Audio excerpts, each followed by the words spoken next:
Hello guys. तो कैसे हैं आप लोग। उम्मीद करता हूं कि आप लोग मस्त होंगे और स्वस्थ होंगे। आज का हमारा टॉपिक है ओस्टियोमेलाइटिस।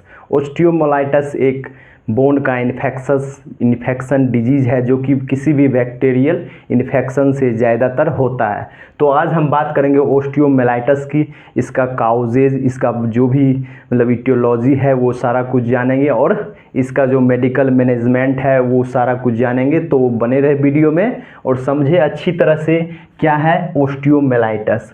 ओस्टियोमेलाइटिस जो है कि an infection of the bone, an infection of the bone, ये एक बोन का इन्फेक्शन है, usually caused by bacteria. Bacteria के वजह से होता है ज़्यादातर, ऐसे किसी किसी वायरल और फंगी के वजह से भी होता है, पर ज़्यादातर बैक्टीरिया के वजह से होता है। मोस्ट कॉमनली स्टेफिलोकोकस एरियोज, हमारा मोस्ट कॉमन क्या है स्टेफिलोकोकस एरियोज, जो कि हमारा बैक्टीरिया का एक जो हमारा सब डिवीज़न है, बैक्टीरिया का हमारा एक पार्ट है, मतलब एक बैक्टीरिया है स्टेफिलोकोकस एरियोज। ये क्या करता है, हमारे जो ओस्टियोमेलाइटिस है उसको काउज कर रहा है। यही इन्फेक्शंस जो है ज़्यादातर एक तरह से फैला रहा है हमारे बोन्स में, और ज़्यादातर यूजली यही होता है। तो but sometimes by other micro organism, मतलब कुछ कुछ समय में होता है कि कुछ अलग अलग मतलब माइक्रो ऑर्गेनिज्म जो है कि इन्फेक्शंस कर देता है। तो उसमें क्या होगा, इट कैन इफेक्ट, उसमें अदर माइक्रो ऑर्गेनिज्म में क्या आ जाएगा, जैसे फंगस के वजह से हो रहा है या किसी भी वायरल्स के वजह से हो रहा है तो उसमें अदर माइक्रो ऑर्गेनिज्म आएगा। लेकिन ज़्यादातर मोस्ट कॉमन जो है बैक्टीरिया के कारण होगा, उसमें भी स्टेफिलोकोकस एरियोज। उसके बाद हमारा आता है it can affect the any bone. ये हमारा कोई भी बॉडी का एनी बोन, मतलब बॉडी का किसी भी बोन पार्ट में हमारा हो सकता है, और may spread to the bone through the blood stream. ये बोन में किस तरह से स्प्रेड होता है, जो हमारा आर्टरीज होता है, वेन्स होता है, सभी को न्यूट्रिएंट्स चाहिए, हमारे बोन्स को भी आर्टरीज चाहिए। उस आर्टरीज वहाँ तक ब्लड स्ट्रीम हमारे बोन्स तक पहुँचा हुआ है और वही हमारे बोन्स को न्यूट्रिशन प्रोवाइड करता है। तो हमारा जो आर्टरीज हमारे बोन के ऊपर रहता है, जो मतलब कवर्ड की रहता है, उसको न्यूट्रिशन प्रोवाइड करवाता है।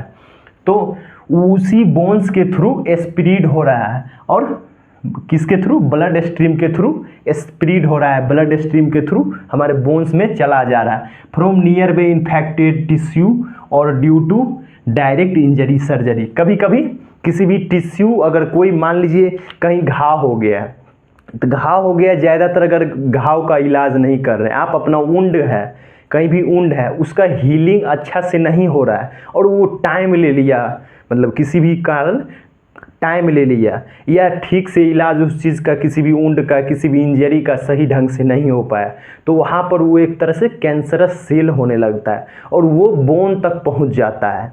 और बोन में पहुँचने के बाद वो वहाँ पर इन्फेक्शंस जो है राइज करने लगता है। उसके बाद वहाँ पर क्या होता है, एक तरह से हमारा ओस्टियोमेलाइटिस देखने को मिलेगा। तो वो बोन तक पहुँच जाएगा तो वहाँ पर इन्फेक्शन काउज होगा, हमारा बोन्स वहाँ स्वेलिंग हो जाएगा, कुछ बहुत सारा सिम्टम्स देखने को मिलेगा। तो वही है। उसके बाद देखते हैं, और या किसी भी सर्जरी के कारण, कोई भी सर्जरी करते हैं कि या बोन्स में किसी भी सर्जिकल इंस्ट्रूमेंट जो है, मतलब किसी भी न इन्फेक्टेड, मतलब उसमें इंस्ट्रूमेंट चला गया, मतलब किसी भी ढंग का टच हो गया, या बोन्स में किसी भी ढंग का इन्फेक्शन सर्जरी के माध्यम से चला गया, या किसी भी एक्सीडेंटल ट्रॉमा की वजह से हमारे बोन्स तक इन्फेक्शन चला गया, तो वहाँ होने का चांसेस होता है। उसके बाद काउजेज, काउजेज मतलब इटियोलॉजी भी होता है, या काउजेज मतलब कारण। तो सबसे पहला बैक्टीरियल इन्फेक्शन के कारण हो रहा था, तो स्टेफिलोकोकस एरियोज, उसके बाद फर्स्ट था। उसके बाद हमारा था स्ट्रेप्टोकोकस सेकेंड, ये दोनों हमारा स्टेफिलोकोकस एरियोज, उसके बाद हमारा स्ट्रेप्टोकोकस, ये दोनों से हो सकता है। उसके बाद वायरल इन्फेक्शंस के कारण हो सकता है, या फंगल इन्फेक्शंस के कारण हो सकता है, मतलब किसी भी फंगस या किसी भी वायरस के कारण भी हो सकता है। उसके बाद आता है क्लिनिकल मैनिफेस्टेशन। क्लिनिकल मैनिफेस्टेशन का भी मतलब होता है sign and symptoms, sign and symptoms भी बोल सकते हैं, क्लिनिकल मैनिफेस्टेशन बोलिए या क्लिनिक साइन एंड सिम्टम्स बोलिए। तो सबसे पहले इसमें आता है फीवर हो सकता है, देखने को मिल सकता है, चिल्स देखने को मिल, मेलाइज, इरिदीमिया, नोजिया, रेस्टलेसनेस, थकान देखेंगे, नाइट स्वेट्स, रात में स्वेट्स देखने को मिलेगा, सोइलिंग देखने को मिल, कहाँ सोइलिंग देखे, जहाँ इन्फेक्ट हो गया, जहाँ ओस्टियोमेलाइटिस जिस बोन में हो गया वहाँ पर सोइलिंग देखने को मिलेगा। उसके बाद टेंडरनेस, वार्मथ, इन्फेक्शन साइट, मतलब इन्फेक्शंस जहाँ हो गया वहाँ पर सोइलिंग देखने को मिल सकता है। हो सकता है वुंड हीलिंग होने में वहाँ देरी हो, तो उसमें बोन्स फ्रैक्चर्स देखने को मिल सकता है। ज़्यादातर होगा तो बोन फ्रैक्चर हो जाएगा, बोन कमज़ोर होगा तो बोन फ्रैक्चर हो जाएगा। तो बहुत सारा कंडीशंस वहाँ साइन सिम्टम देखने को मिल सकता है एक इन्फेक्शन साइट्स पर। तो उसके बाद अब बात करते हैं डायग्नोस्टिक इवैल्यूएशन। इसका हम लोग जांच पड़ताल किस ढंग से डायग्नोस्टिक करेंगे, डायग्नोसिस करेंगे, एनालिसिस, मतलब डायग्नोसिस एनालिसिस किस तरह से हम लोग जानेंगे कि ओस्टियोमेलाइटिस है या कुछ और है।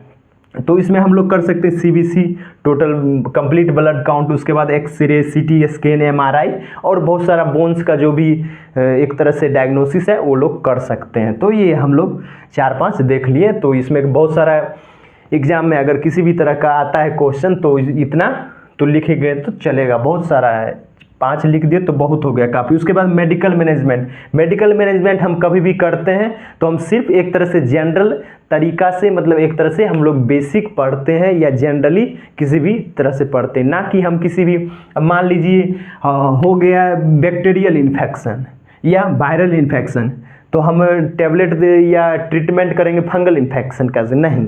तो उसमें होता है कि एक तरह से हम लोग मेडिकल मैनेजमेंट एक तरह से जनरली देख लेते हैं। यहाँ पर किसी भी एक तरह से नहीं है कि किसी भी इस कारण से देना है, इस कारण से देना है, तो इसमें जनरली हम लोग देखेंगे।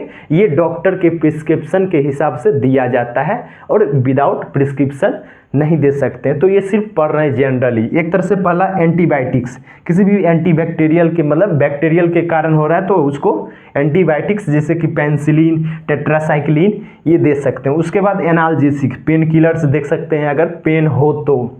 उसके बाद एंटीपायरेटिक्स, मतलब फीवर हो या पैरासीटामोल जैसे कि है ना, तो एंटीपायरेटिक्स इसमें। उसके बाद सर्जिकल मेथड, मतलब सर्जिकल मेथड्स के द्वारा, जैसे कि बोन्स में ज़्यादा सड़ गया है, बोन्स में ज़्यादा स्वेलिंग देखने को मिला या वहाँ पर कैंसर उत्पन्न हो गया तो वहाँ के बोन्स को कट करके हटा दिया जाता है, या किसी भी तरह का वहाँ पर अलग ढंग का सर्जिकल मेथड से वहाँ पर सर्जरी होके बोन्स को बदला जाता है, या जो भी होगा सर्जरी मेथड से कर सकते हैं। Thank you, have a nice day. उम्मीद करता हूँ कि आप लोग को वीडियो समझ आया हो, और समझ आया हो तो प्लीज़ एक लाइक कर दे और चैनल को सब्सक्राइब कर ले, बेल आइकन को दबा दे ताकि वीडियो सबसे पहले आप तक पहुँचे। मिलेंगे अगले वीडियो में। Thank you, bye bye guys.